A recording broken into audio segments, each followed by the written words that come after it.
So welcome back, guys. This is a log splitter that I built a couple of years ago, and I thought it's about that time to fire it up and smack a couple of those log rounds over and turn them into firewood. I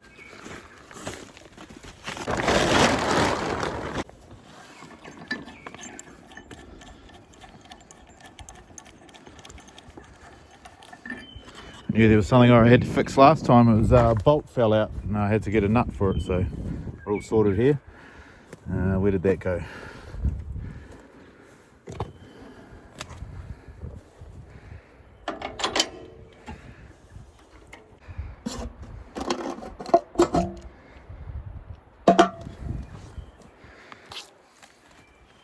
So I always get a few comments about this contraption that I made.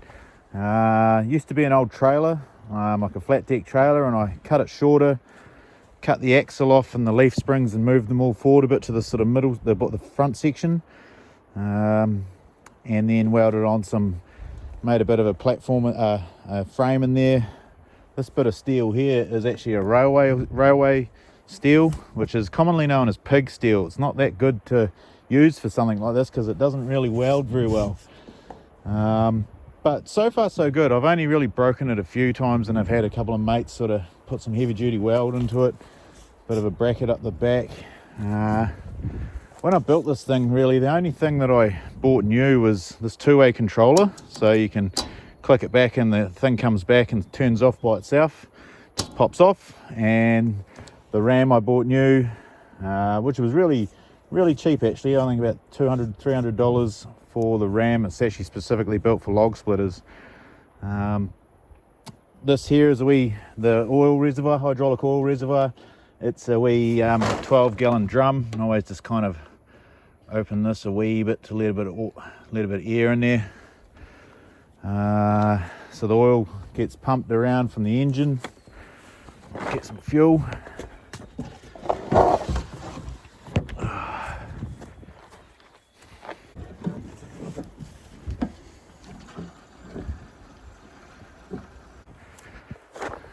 So I put silicone spray on you can see here the hydraulic ram. I've made this wee sort of plate section thing, goes on the end. It's actually got one of those fish plates that sit on the railway track to hold them down. And then I've got the blade here at the end. Now a lot of the times people would actually make the blade on the ram there and put the stopper here, which I kind of like the idea of actually splitting the wood past the knife instead of splitting the wood to here and then having to clear it. So you still have to clear it, but at least it kind of pushes. I think a better way is to actually push the wood past the knife. I'm not 100% on that, but this works for me. These are actually the sides off the trailer that I built this off. Probably needs a little bit of reinforcing. It's nice to have a little bit of a table for these rounds. They're pretty big. But we'll give it a wee fire up. As you can see, this is actually a different sort of setup on the end here. I actually had to add all this back on after I snapped the railway steel clean off, like the whole end. I had the knife mounted about here, and I put a bit of blue gum and it got jammed on the knife and actually snapped the whole bit of steel right here. So I had to kind of rethink the plan, and what it was I put a couple of big heavy angle lines around the side and bolted them together, basically sandwiched the bit of railway steel together, and it works okay. But yeah, realistically probably next time I won't use railway sleeper, sort of railway iron for this. It's just, I think a bit of an I-beam would probably be way more better. I'm gonna start making up some words for you guys. Alrighty, let's fire this up. Hasn't been running for a long time, so we'll see if she lives. So we've got on, some fuel. There's our accelerator, choke, fuel on. That's not ideal. I don't know who did that. Probably me, but that's all right. We'll give it a wee pull, eh? Oh.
Alrighty, one thing I will just kind of add to the video, if you're unsure and you haven't really had much to do with machines like this, is it's a machine that will really hurt you if you put your hands in stupid places. You know, like if you put your hands around the blade or around the pushing bit.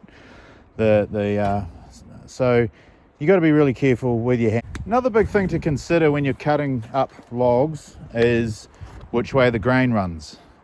Now obviously you can see the bark on the outside of the tree, so the tree's running long ways. And you always want to cut running with the grain. If you try cutting sideways against the grain, all you're doing is trying to push in the grain and it'll break something, usually either that or it'll snap the knife off.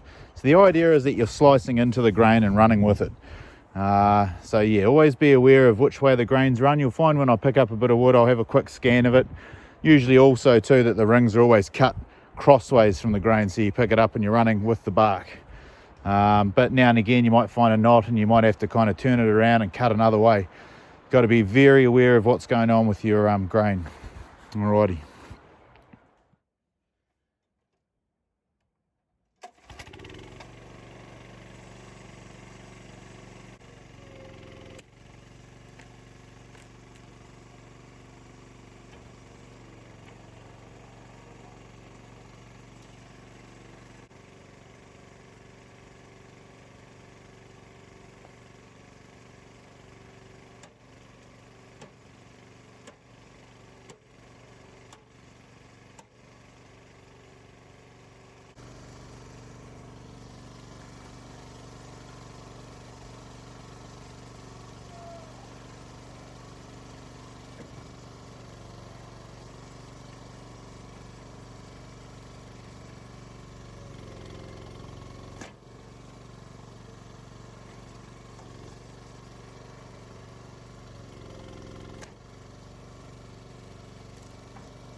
So this is the Mitsubishi MS070. It's a 7-tonner, around 7 tonne. It probably tier weight is probably more around 7.5 tonne. She's powered by a wee diesel 4-cylinder. Steel tracks. Tracks are pretty worn. And yeah, some serious rust. So I've kind of been around the thing and had a wee look at some areas of rust that I pretty much think that I can repair. You know, little bits like this where I can kind of dig it all out, cut it out, weld a bit of a plate in there and strengthen it all up, give it a bit of a, the plan really is to go over it, cut all the bad stuff out. I'll get rid of the door. I might make my own door. I'm going to cut the roof right off and weld a new sheet of steel on top and just go around and tidy things up. She's not too bad really, as far as, like, it runs really well. Looks to be one of the rams there are leaking, the ram seal, and this one here is leaking also, so you can kind of see it running down in there, but that's okay, it's not too bad. It's a bit of a beast. Really handy thing that it's got is this blade on the front. It's actually quite a strong blade, well built, and can push a serious amount of dirt. Everywhere there's a moving part, you can see a grease nipple. There's a lot of them that are actually broken off, so I will go around and replace all of those.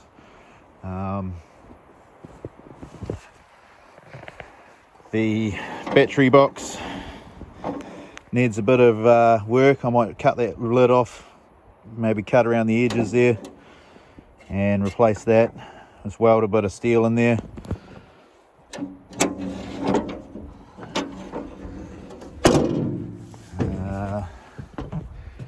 Down in here we have the slew gearbox, basically, which makes the machine twist around, pivot around, and there's the gearbox down in there for it. I really need to replace the oil that's in there. It's looking a bit ugly. Take that off and replace that. It's just a lot of things. The cool part about these is that it's basically just all sheet steel and a bit of trimming and a bit of bending, and I should be able to make things to suit.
So it was good to run it for a couple of hours.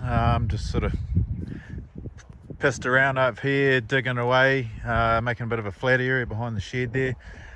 Just really wanted to run it, see how she goes. No leaks, hydraulic leaks or anything like that. Got some pretty significant issues with it. One of them being that the hydraulics don't come back to center, you know, like if you're turning, it gets stuck over there and you have to bring it back to the middle, which is sometimes hard to find. And they're all pretty much the same. You push the lever and it stays over there and you got to push it back to the middle. Sometimes when you do something like this one here's bring the arm down, the track will drive. So it's got some bit of a mind of its own, really. Might give this a new name and call it Donkogen. Of course, the more I spend time on it, like working the levers and stuff, the looser it seems to get. So that is a good thing, but she's very jumpy and very sort of sporadic with what it does. So that's all good. It's just a case of spending some time on it. But all in all, I got a couple of hours sort of cleaned out some wee area here. Pretty happy. No leaks, no hydraulic leaks or major ones. Engine seems to be running sweet and didn't get too hot. There are some grease nipples I need to change. I think I mentioned that earlier. But all in all, pretty bloody happy. Cheers, guys.